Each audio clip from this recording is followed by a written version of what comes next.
Hey guys, and how's it going? Today we're going to be talking about your shifter on your Volkswagen Beetle. So this is a common problem with a lot of people because your shifter on your Beetle, right, a lot of people don't put it in the place it wasn't before, or their new shifter in the same place. This is something you really got to be cautious of. So there's bushings and stuff that a lot of times I see bushings missing, then your shifter gets really loose. Kind of like this. Look. Right? Some people like it like that. Personally, I don't. Personally, I do, sorry. Most people don't. So yeah, we're going to talk about that in a sec, so see you then. Okay guys, here's the shifter here that I was just showing you. Notice how this one's missing a bushing. Notice how it's pretty loose? So you go. This is second, third. Alright, third, fourth. And then reverses down and over. I think that's, yeah. And then neutral side to side, and then first is like up, right? So it's like a square. First, second, third, fourth. Then reverse is basically just second. You just push down on your shifter and then down, right? So we're gonna talk about these common problems. Number one is a lot of people don't put your spacer in. Listen, this one doesn't have a spacer because it doesn't have its bushing, like I said, right?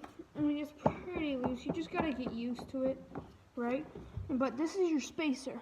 If you have a shifter with your bushing, or you use a spacer, but personally I don't use the spacer because it's like, it makes your shifter jacked way up to there, and it looks really ugly. So I made it work without it. You can see I really like this shifter, by the way, right? And then if you can see here, this is the original shifter, right? This one has its bushing still. This is probably one of the most well-known shifters out there for a bug. But this is a good shifter, but this shifter has to have this. You know what I mean? Normally it rests in here this way. My God. Right? And then you just bolt it down with these longer bolts, but this one has the shorter bolts in it. Right? So there's a difference. And a lot of people tighten this too tight. You don't want it tight. You want it snug enough where your plate doesn't move. Basically, is you want to tighten one up more than the other. Or actually, no, you should have them both the same. Yeah. It's a common problem. They move around like the plate, which is, this is your plate. Yeah. And it's a 13mm socket. And a lot of people, like, you just gotta play with these kind of things, because most of these things, right, they just, like I said, I need to learn my words.